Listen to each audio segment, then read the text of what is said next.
ბათუმის იუსტიციის სახლთან შიმშილობა გრძელდება.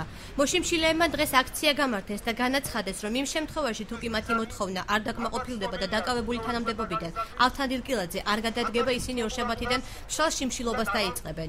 აქციაზე იმყოფებოდნენ ადვოკატები და ყოფილი პოლიტპატიმრებიც. მოშიმშილეებს დღეს აჭარის მთავარი პროკურორი ლევან გზირიშვილი შეხვდა.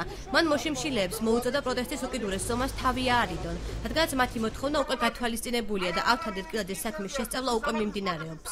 მე მინდა მივმართო ბატონ ზაქარია ქუცნაშვილს, მის რეკომენდატორს, ჩემი მისადმი ძალიან დიდი პატივისცემის და მიუხედავად, თხოვ უმორჩილესად, აი ამ ხალხის ამ ადამიანების სახელით თხოვ, როგორც გაუწია მას რეკომენდაცია, პროკურორის სისტემაში მობრძანებული იყო, ისევე გაუწიოს ახლა რეკომენდაცია და გაიწვიოს ის ამ სისტემიდან. ჩვენ მივმართავთ უკიდურეს ზომებს. აი ორშაბათიდან თუ კი ალთანდილ კილაძე კვლავ მოგვევლინება როგორც განყოფილების უფროსი, აი ეს ადამიანები სულ ყველა ჩვენი აქციის მონაწილეები პირს ამოილოქავენ სკოჩით და ეს იქნება უკვე მშრალი სიმშილობის დასაწყისი. პოლიტპატიმრის სტატუსი ჩემთვის არ არის დივიდენდი ვთქვათ, ის პირიქით უფრო გაცილებით დიდი პასუხისმგებლობაა.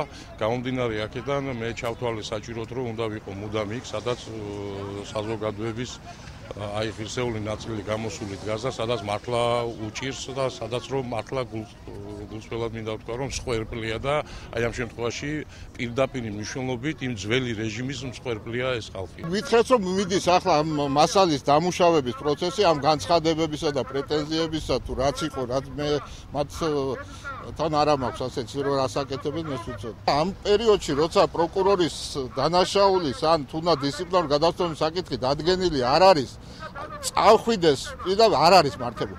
ჯერ განიხილოს, დაიდოს დასკვნა